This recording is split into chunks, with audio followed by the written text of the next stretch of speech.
This is the Crypto Call Weekly for December 15th, 2021. And last week we went over CoinMarketCap, a little bit about Bitcoin and Decentraland. This week we're going to go over what it's like to start up in crypto if you're an absolute beginner. Okay. So if you're an absolute beginner and you follow these steps, you're going to be fully set to go in order to purchase and receive crypto, things like that. There will be a video that I'll attach after this video. So once you view this video, there'll be a link in the description that will lead you to another video. And in that video, I will show you how to deposit your fiat currency, your dollars, into your exchange. I'll show you how to send and receive crypto, and I'll show you how to do a swap on a decentralized exchange. And if any of those terms are foreign to you right now, by the end of this video, they won't be. So let's get started. As I said in my previous crypto call, this is CoinMarketCap, and this is basically where you come to find out the standings of your coins or your tokens. Okay. So you'll hear the phrase coin and token thrown around a lot. And basically a coin is something like Bitcoin, Ethereum, and Binance, right? And they're coins because they have their own blockchains. So they've developed their own technology with which they have a blockchain. Okay. But something like Tether is based off of Ethereum's blockchain. Okay. It's a child of Ethereum in a sense. So it's not called a coin because it's a child. So it's called a token. And that's all you need to know about that. Okay. So if a project or a coin has its own blockchain, it's called a coin. And if it's based off of another blockchain, then it's called a token. So this is CoinMarketCap. We went over that. If you have any questions about it, you can check the previous video. Let's move on. So the first thing that we have to do as a crypto enthusiast or as a crypto investor, call it what you will, is you have to understand that you are the bank. Okay. This is decentralized finance, meaning there is no central bank. There is no one that you can turn to if something should go wrong with your coins or your tokens. You are the head of security for your own bank, meaning the smartest thing you can do is be well educated about how security works and then document everything and be very organized about where your money is and what you do with passwords and things of that nature. So you want to be security minded because if the money gets lost, it's lost forever. If you get hacked, you're probably losing whatever you had forever. And generally speaking, when hacks occur, it's usually due to user error. In other words, the person who was controlling their finances, who was in control of the money, fell for some kind of an attack or some type of social engineering, or they gave their passwords away. There's any number of ways that people get hacked, but generally speaking, it's because the person that got hacked made a mistake in their security. And with that, let's begin here. So I always recommend that you have some kind of a moleskin notebook, right? Preferably pages that are waterproof or water resistant so that your information that you write down doesn't get washed away if you spill your coffee on it or something like that. This particular one isn't that. I'm just using this as an example, but this is the kind of notebook that you probably want to keep your passwords, your usernames, your security or recovery codes. So when you sign up for accounts, they're going to give you recovery codes. And those recovery codes serve as like temporary passwords. Usually they give you about 12 of them, right? And what you'll do is if you ever forget your password, as long as you have one of those recovery codes, you can use one of the recovery codes one time each to get your password back or to regain access to your account. And so it's good to have these things in like triplicate in these types of notebooks, and then keep those notebooks in safe places in separate areas, right? So you might want to have one buried in your backyard, and you might want to have one in your safe, and you might want to keep one like in your bag with you or whatever the case may be. As long as you can control that bag and make sure that it doesn't get stolen and it doesn't get lost, right? Because if it does, somebody else is going to now have access to your bank account. You are the bank in crypto, so they're going to have access to your bank. So that's what you're going to do with all of your password information. Okay. Keep it in a notebook. All right. So now that you have your notebooks where you're going to keep your passwords and your usernames and your recovery codes and everything like that, you might be wondering, how do I go about creating passwords that are safe? And so this website is called useapassphrase.com. And as you can see here, this is a passphrase. You can set it up for 4-word passphrase, 5-word, or 12-word. So 12-word is what you would see when you're using a crypto wallet like Metamask or the Ledger. We'll talk about that in a bit. 4 or 5 should be sufficient. And it tells you right here how much time it would take to crack that password, like 159 million centuries. So it's almost unbreakable, basically. But if you put a password, that shows you how long a password that we think is hard to crack would actually take, about 1 day. Okay. And so if you were to put something like a phone number, take about a second. Okay. Throw in some character there, take about 3 hours. So the point being is that the passwords that human beings are capable of thinking of really aren't safe, and they're easy to crack. And this is why you hear about so many hacks happening in the world. And so down here, you can come and see some further examples of the kinds of passwords that people put on their accounts and on their machines, their devices, and how long they actually take to crack. And it's like milliseconds, right? And you think you're being funny here with San Fran using 4s for the A's, and you're thinking, oh, that's really safe. And it's really not. So anyway, you come here, and the way that I would do it, because obviously this is run off of a database that is held within this website. So I wouldn't take this password, because if this website is ever compromised, that password could be compromised. It doesn't matter how long it would take a computer to crack it if someone already knows it. But what I will do is I'll come here, I'll set it up for 5-word phrase, and then I'll choose one of these words and I'll write that down in my notebook. Then I'll say generate another one and I'll choose one of these words, and I'll do that 4 or 5 times, depending on how long I want to make it. And then I have 4 words or 5 words that I chose at random that aren't in this database in that way.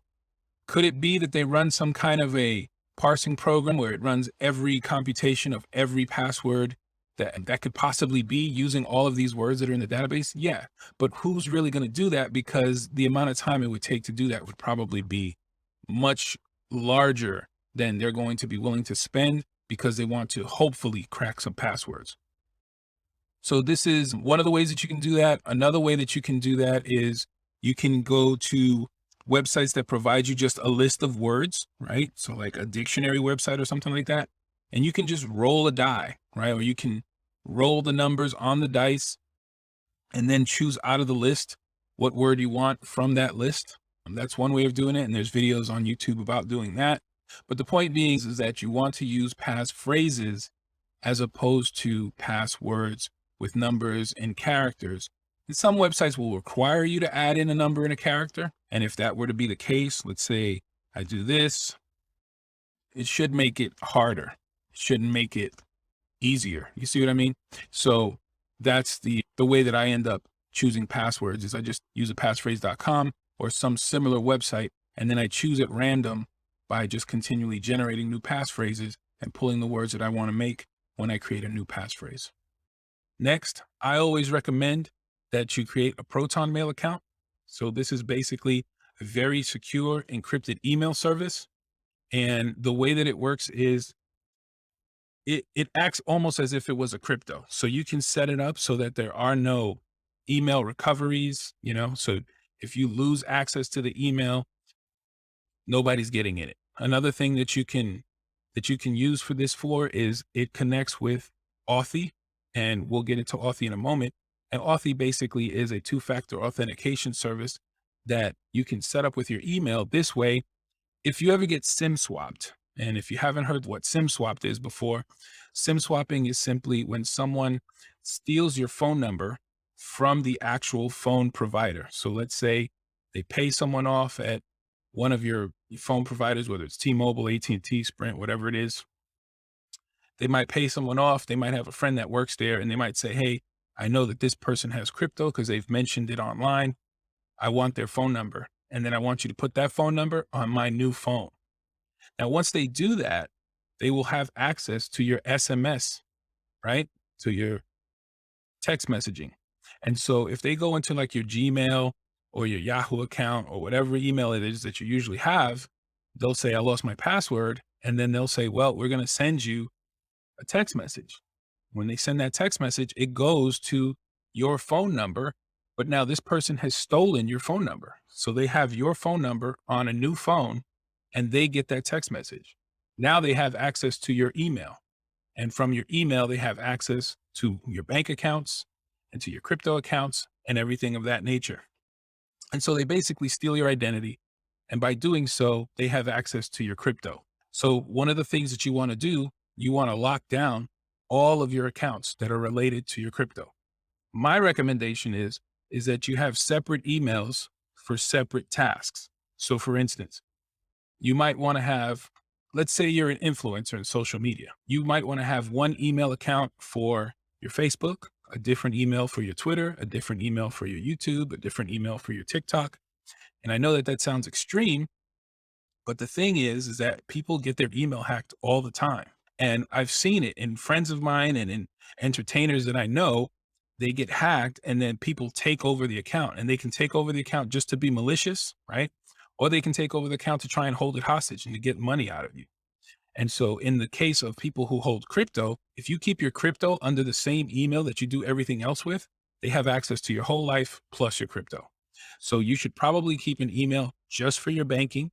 You should probably keep an email just for your personal stuff, an email just for business, and an email just for crypto. And by keeping things segmented that way, if they ever hack one of those emails, they don't have access to everything else. So in other words, you shouldn't have just one email for everything. You should keep it separate. And I recommend using Protonmail because they encrypt all of the messaging. So if they have some way of getting into your account and they don't have all of the info that they need to log into that account, the account is encrypted. So they're never going to be able to break in, basically. Moving on. This is Authy. So what Authy basically does is it sends a time-related code to whatever website you're trying to lock down, right? So we were talking about two-factor authentication a moment ago. And what that basically means is that after you put in your password, once you set up two-factor authentication, the website is then going to also ask you for your code. And when you set up Authy with that website, you have to then go to your phone, log into your Authy. So you have to log into your phone if you keep your phone locked, which you should. Then you have to log into your Authy account if you keep that locked, which you should. And then you're going to see a code there, and that code is time-based. So as you can see here in this image, there's a 17, and that means you have 17 seconds left. It usually gives you 30 seconds, and then the code changes out. And so this is something that's really good because even if they get access to your phone number by SIM swapping you, right? If you have all of your crypto-related accounts connected to Authy, they still won't be able to access those accounts because they won't have these time-based codes that you set up on all of your crypto accounts. So this is one of the ways in which you want to basically create layers, right? Think of your crypto as a castle, and you have the main fort, and then outside of that, you want to create a bunch of different walls. And it can be tedious, but over time you get used to it. And the reason being is because, like I said before, you're the bank. So the harder you make it for them to invade your castle, the higher the chances are that your crypto gets saved. So I always recommend that people keep Authy on all of their emails, all of their bank accounts. The thing with this is that a lot of the bank accounts and sites like that, they don't even have this available yet, right? So for everything that you can, you want to lock it down with two-factor authentication using Authy. Now let's move on to Ubico. And what it is this key that you see here. And what this does is it does the same service that Authy does in the sense that it's giving you two-factor authentication, but it's doing it with an actual physical device. And so all of these companies that you see here, they all make their employees use this to try and avoid getting hacked. Because even with Authy, let's say, Authy has things that you can do. Like, for instance, you can save all of the timed passwords from Authy to another device. And one of the ways that people get through Authy is because they have it switch over to the second device. And if they have that phone number, they can hack their way in if the user forgot to turn off the multi-device function. But with a Ubi Key, you avoid that completely because the only way, for instance, when I try to log into my Gmail, I have to use my Ubi Key, right? If someone has my email password, they have my email username, they can try and get in, but they're still not going to get in because they don't have the key, right? And so the key, you just hold it up to your phone or you plug it into your computer and then you put your finger on the little Y there and it logs you in as if you were turning the key on a lock to your home. Okay. And so I recommend this highly. You basically have to have double or triplicate and you set them all up at once for every website that you want to lock down. And then when you try to log into the website, you put in your password. After you put in your password, it'll ask you to insert your Ubi key, right? You insert the key, you press the Y, and now you've logged in. So it makes it easier because you don't necessarily have to do the going back and looking at the numbers and all this kind of stuff and punching those numbers in. You just press the button and you logged in right away. Why are these things so important? Like I said before, you're the bank, you're the chief of security at the bank. And these are the things that actual banks do. They have layers and layers and layers of security. Okay. And so as a crypto enthusiast, you have to make it your business to be very security focused. If you're a little bit paranoid, then you might be just right. Okay. That's my take on that. Next, we have here what's called a crypto wallet. And the crypto wallet is where you're actually going to keep your crypto. Okay. So there's multiple types of wallets. They have what are called hot wallets, like Metamask. There's another one called Trust Wallet. There's another famous one called Exodus. And what it basically means by saying hot is that it's a wallet that is connected in your computer or on your phone. Okay. It's a software-based wallet. And then you have cold wallets, which can be you writing everything down on a piece of paper, right? Or you keeping everything on an electronic device like a thumb drive designed to keep crypto information, which we'll see in a moment. And those are called cold wallets, right? And the reason being is because generally they are disconnected from the internet. Okay. So MetaMask is the one that most people use. And it's one of those things where it's convenient because it's right in your browser. It's a browser extension. One of the things that people have a tendency to do when they get hacked in MetaMask, and people get their MetaMask hacked all the time. One of the main reasons being is because when they stop using it, they don't lock it. Okay. And so you want to lock your MetaMask each and every time you use it. Another thing that I recommend is when you are using MetaMask that you be in a private browser window.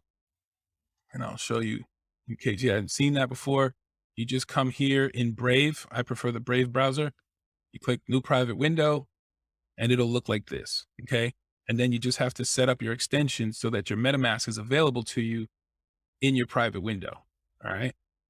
And then when you do that, you click on MetaMask, you'll see here that it's asking me to enter in my password. So once I enter in my password, I'll then have access to my crypto that's locked in my MetaMask wallet. All right. But then when I leave, when I'm done, there will be a little circle up here. Once you've logged in, a little circle up here appears and you click on that circle and you select lock. And then you shut this down. And now you've closed out your crypto. You have to make sure that you lock it, because if you don't lock it, all of these websites can be exploited so that they can have access to your browser. And through your browser, they can then get information and switch out contract numbers or switch up information that the next time you go in, you think that you're purchasing something, but what you're actually doing is giving the person that hacked you all of the information that they need to access your wallet. And one of the ways in which they do that is a lot of times they'll put in a piece of code that'll say, give us unlimited access to the wallet for unlimited number of transactions. And by you doing that, they're able to go back in and do whatever it is that they want. Okay. So that's MetaMask. I personally, like I said, when it comes to crypto, I'm kind of security paranoid. Like I'm very not trusting of these softwares. And so because of that, I like to keep crypto on an actual cold wallet, right? A device. The one that I recommend is the Ledger Nano X. And as you can see here, it's basically just a thumb drive, but it's a thumb drive that is designed to hold your private keys. So when you have crypto, you usually will get a 12-word passphrase. And this 12-word passphrase are the keys to your crypto. So if anyone has access to those keys, they have access to your crypto. So you might be wondering, well, what happens if I lose my Ledger Nano X? Well, the Ledger Nano X, all it does is hold those 12 keys, okay? And the information that those 12 keys represent. So since all of this is used with cryptography, you can take a bunch of information and lock it into those 12 words, okay? So you can have your Bitcoin balance, you can have your Ethereum balance, you can have your whole list of transactions, all within those 12 words. They get stored there. That's the best way that I can explain that to you, okay? I'm sure I'm butchering it, but basically, that's the way it works. You have your 12 keys, your 12 passphrases, and then they're on your Nano. And whenever you connect your Nano to your Metamask or to your Trust Wallet or whatever the case may be, to your currency exchange, all of the data from your transaction history will appear because you've logged in with those 12 words, right? So if somebody steals your ledger and they don't have the password to access it, not a big deal. You go out, buy yourself another ledger, you enter in your 12 keys, and your account is reestablished on the new ledger. Okay. If your ledger, gets eaten by your dog, no problem. You go out, you get yourself another ledger, you put in your 12 passphrases, and now your account is reestablished on the new ledger. And you can do this to infinity. I mean, it's going to cost you $119 every time you do. But my point is that you can do it again and again and again, and nothing is lost. Okay. If all that is happening, you want to be more careful with your stuff. And where are you going to get this 12 password phrase from, right? If your ledger gets lost, well, that takes us back to the notebooks. Okay. So you want to keep all of that information in your notebooks and you want to keep it organized, because if you lose that, then this doesn't really help you if this gets destroyed or lost. Okay. The next thing you need to know is, how do you buy crypto, right? And you buy crypto with what's called an exchange. And I explained this last week. An exchange is nothing more than a money changer, right? So if you're coming from, let's say, Dominican Republic, and you land in Miami, you take your pesos that you were using in Dominican Republic, you give them to the money exchanger at the airport in Miami, and they change them into dollars for you. Okay. That's what a cryptocurrency exchange does. So here, this is Coinbase. This is one of the largest crypto exchanges. And that's all they do. They're just money changers. Okay. So you come in here and you can sign up for an account. And then it looks a lot like Coin Market Cap in that it shows you the coins that they carry and the price. Okay. And then you can just basically trade, right? It'll ask you, of course, log in and everything like that. But my point is that you can connect this account, because this is what's called a CEX, a centralized exchange, meaning they are connected with the US government. So when you create an account with them, they're going to want to know your social and your date of birth. They're going to want to take a picture and they're going to want to see your driver's license. That's called Know Your Customer. It's all part of the Patriot Act. And it's basically saying any kind of financial transactions that take place in America or with Americans, the government wants to know. Okay. And so these centralized exchanges like Coinbase, they're going to ask you for all that info. So it's basically like you're just signing up for a bank account. Okay. Like if you were using Chase or Wells Fargo or whatever. Once you create your account, you can then verify your bank account, right? It'll ask you for like the bank account's password and all this kind of stuff. And they don't see that information. They usually use a program called Plaid. And that program just creates kind of like a veil between Coinbase and your bank account. And it only gives them the actual info that they need in order to transact, in order to allow you to pull money out of your bank account and put it into Coinbase. And so that's how you'll do it. You'll connect your bank account to Coinbase. You'll deposit money into Coinbase from your bank account. And then when that money shows up in your Coinbase account, you'll go ahead and you'll buy whatever crypto it is that you were interested in purchasing. Okay. That's a centralized exchange. Voyager is another one. This is one of my favorites. It works on the phone. It's really easy to use. And so I always recommend it to people. Plus, when you sign up, they give you like $25 of free Bitcoin. And now they're coming out with a debit card. So basically, you can take, let's say, your check at each week and deposit it into the Voyager account, right? Then you can save it as USDC, USDC coin, and USDC coin will pay you 12% on your money. So let's say you make $1,000 a week. If you put that $1,000 into your current bank account, they're not giving you anything, right? And they might even give you a monthly fee.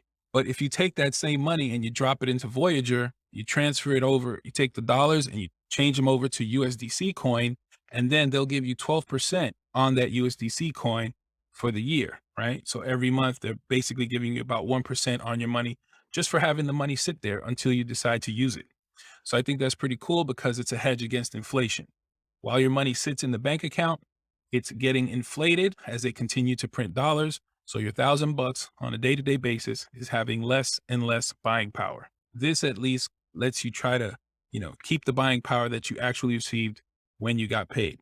And so this does the same exact thing that Coinbase does. The only difference is they're more mobile focused. Another reason why I like this company a lot is because they have their own token, right? And they also have their own stock on the stock exchange.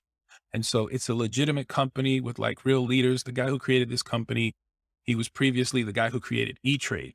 Okay. So he's like legit. And then finally, the last crypto exchange, the centralized exchanges that I really like is crypto.com. And this is going to be like a huge company. So they're already big. They're spending like $1 billion in marketing right now. They got Matt Damon as their spokesman. They just bought out what used to be the Staples Center in LA where the Lakers play. So this is going to be like a big company in the future, much bigger than they are today. And they also have an app. My only qualm with their app is that it's very slow in comparison to Voyager's app, but they also carry tokens and coins that Voyager doesn't carry. So that's another thing as to why you might use different exchanges, right? Because you might be thinking, oh, but why would I use more than one exchange? And that's the reason, is because here they might carry like, let's say 50 coins, but they might not have a coin that I'm interested in. Okay. And so Voyager might carry that coin that I'm interested in, but they might not have this other coin that I'm interested in. Right. And so then I would use crypto.com because they have coins that the other two don't have. So it's kind of like that right now. And those are what we call centralized exchanges. Now we're going to move into what is called a DEX, a DEX, Decentralized Exchange. And what that means is that someone went out and they created a crypto protocol that does exactly what these companies do, but there is no one running the company per se. In other words, you don't have to do KYC when you're working with decentralized exchanges, right? The whole point about crypto is decentralizing, getting away from central bank control over money. And so Uniswap is one of the major decentralized exchanges. And when you go to other decentralized exchanges, you'll see this same user interface because what most of them do is they just copy Uniswap's user interface. Okay. And so as you can see here, they have different options: swap, pool, vote, charts, things like that. And so if you come to charts, they'll basically just show you prices of coins and things like that, just like the other exchanges, right? The reason why you would want to use this, the main reason is a lot of times there are coins that you'll hear about from someone on YouTube or someone in a Discord group or whatever the case may be. And they'll say, hey, this coin, it's about to pop off. You can probably make a good amount of money if you get into it. And then, of course, if you're smart, you go and you do your own research and you're convinced that, hey, yeah, this is an investment I'd like to get into. But then when you come to Coinbase or crypto.com, they don't carry it, right? Because it's too early. It's just coming out. And in order to get onto these major exchanges, like the coins that have gotten on there have usually already proven themselves that they're going to be around, right? Because a lot of these coins, they come out and then they just go out of business pretty quick. That's generally it's called a rug pull. When the very people who created the coin set it up as a scam or as a Ponzi scheme so that people will get in. And then when they bring all their money, the people who created the coin pull out all the money and shut down the project. Okay. So this is why I always say you have to do your research before you start investing in things. But if you see coins on any of these exchanges, they're generally going to be long lasting coins. Okay. This has been around for 10 years. This has been around for 6 years. This has been around for about 5 years. You know what I mean? Like they've been around for quite a while. On Uniswap, you will find coins that just came out a week ago. And because of that, if you put, maybe $100 into it, it could blow up and be tens of thousands of dollars. Like I literally know people who have done this. But with that high reward comes higher risk. So why would you use Uniswap? Like I said, because sometimes you get info. If you're on crypto Twitter, for instance, there's a lot of guys out there that give out alpha. And alpha is basically early tips, right? Or really important information. And so they'll give out this alpha, and then you want to go and find out about this coin, but it's not on any exchanges. So you come to Uniswap, and here you can see when you click on select the token, up here is ETH. So Uniswap is based on Ethereum. It's an Ethereum token, and it uses Ethereum as its main coin for transacting business, right? Now you can use others like DAI and USDC, Tether, but you'll notice that all of these tokens are all based off of Ethereum, which is the coin. So it has a whole list of coins and tokens here that I won't find on the other exchanges. But let's say I wanted to get Kiba Inu, right? So this is a token based on Ethereum that isn't listed here naturally in Uniswap, but I can import it. And so when I do that, it's going to say, be careful. You can get rug pulled, you can get scammed, do this at your own risk kind of thing. And then one of the smart things to do is you look at this contract number, right? And you come back to CoinMarketCap, because people can create fake tokens and they can appear on Uniswap if you don't know what you're doing. So you come back here, and then you'll want to copy this address, click on that. You go back to Uniswap. Let's close this for a second. And you can just come right here and just pop it in, keep it in a text note, whatever the case may be. And then you can compare, is that the same address as the one that I'm being shown when I select Kiba Inu here? Okay. So now we know that the official address for this coin that's being listed here is correct, and this isn't a scam. Then once that's done, you would just click swap, right? It wouldn't say connect wallet. It would say swap. And then your MetaMask will pop up. It'll tell you what the fees are going to be. Ethereum gas fees can be crazy. And the gas fee is basically just a name for like transaction fee. Instead of them calling them transaction fees, they call them gas fees. Okay. And that's one of the downfalls of Ethereum at this point in time in 2021, is that gas fees are very, very high because there's a limited supply of Ethereum in comparison to the number of people who use it on a regular basis. So I'm hoping you understood that. It's a lot of info. Okay. That's Uniswap. And that is like the father of all of the decentralized exchanges. As you'll notice, I just came in here. I can connect my wallet, and right away I'm transacting swaps, right? I'm trading out one coin for another. I didn't have to give my social, didn't have to give my birth date, didn't have to send them a picture, because it's decentralized. There is no one in control in theory. Of course, you have coders and a team of developers who are behind this project, but it's decentralized in the sense that they are not responsible for doing KYC, for doing know your customer with the US government, because this is something that's on the blockchain and that's where it's supposed to stay. Okay. That could change at some point in the future. And if they were to do that, they would probably lose the majority of their users. And, all those people would just go to some other decentralized exchange to do business. Okay. And then this over here is called Pancake Swap.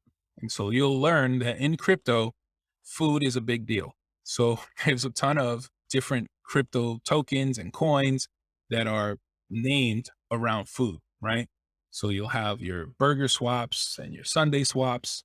This one is Pancake Swap, right? And it's just a thing. It's cultural. It's kind of like a meme, in the same way that you have dogs and gorillas are very big in crypto as well, right? Because you got Dogecoin. And as you could see a moment ago, Kiba Inu is based off of the Kiba dog, right? And so that's the way they do it. They make everything kind of cartoonish. This is the same exact thing that you saw before.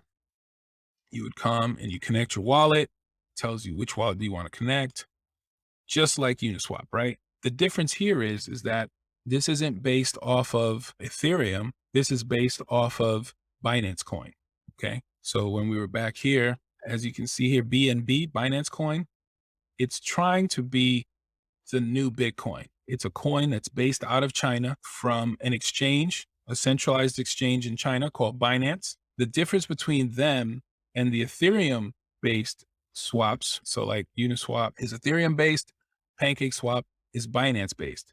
The big difference here is that a lot of coins and a lot of development teams have moved over to Binance because their gas fees are way lower than the Ethereum fees.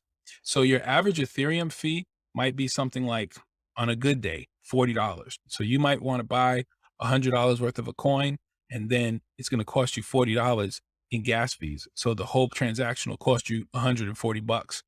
So when you hear people talking about NFTs, a lot of times to purchase those NFTs, the NFT might cost $50, but to purchase it, because it's popular and everyone's trying to do it at the same time, it might be like $500. Let me give you another example of that. If you've ever taken Uber, if you take Uber at like 2 o'clock in the afternoon, it might cost you $10 to go from one place to another. But if you try to take that Uber at 9 o'clock in the morning or at 5 p.m., that same exact trip might cost you like $30 because Uber has this thing where it adjusts pricing based on demand. So the more demand, the higher the price. And that's the same way that gas fees work.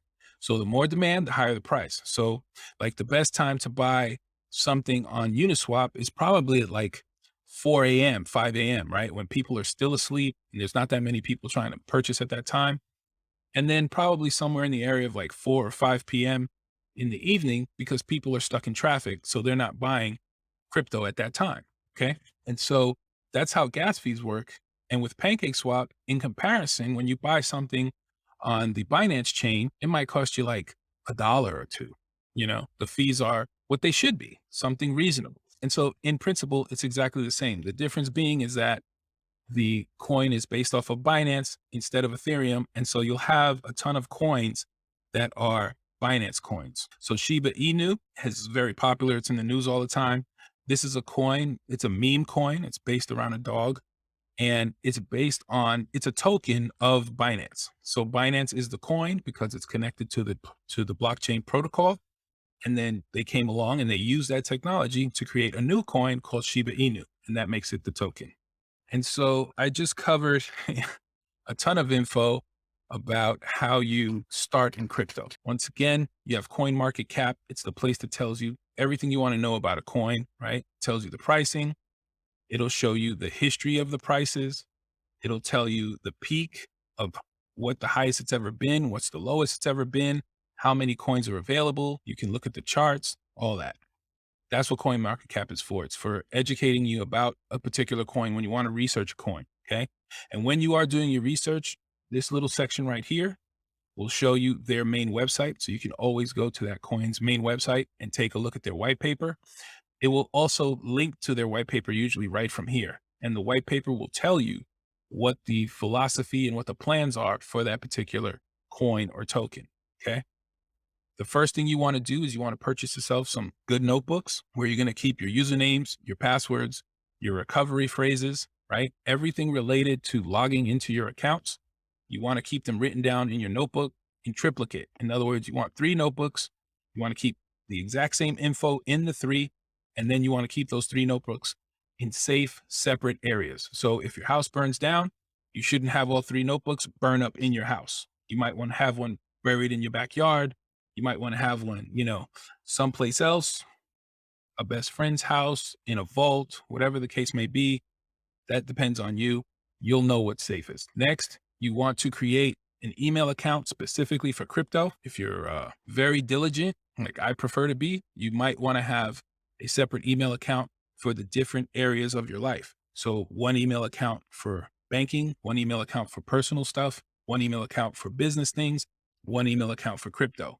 And if you want to take it even more extreme, it might be one email account per exchange that you do business with in crypto, right? So maybe you keep your Bitcoin in Coinbase, and maybe you keep your Ethereum in Voyager, and maybe you keep your Shiba Inu in crypto.com. You might want to have an email for each of those. And so the next thing after you have these is you want to lock them down with 2-factor authentication. And that's basically just a time-based password. So after you put in your password to your email account or to your bank account or to your crypto account, it'll then say, okay, now give me the 2FA password.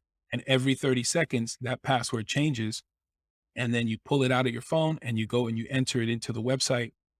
and now you're logged in. So if someone should steal your phone or should steal your phone number, they have difficulty getting into your crypto because they don't have that time-based password. It continually changes. The next thing you want is you want to get a Ubi Key. Once again, I'd say 2 or 3, and you set them all up at the same time.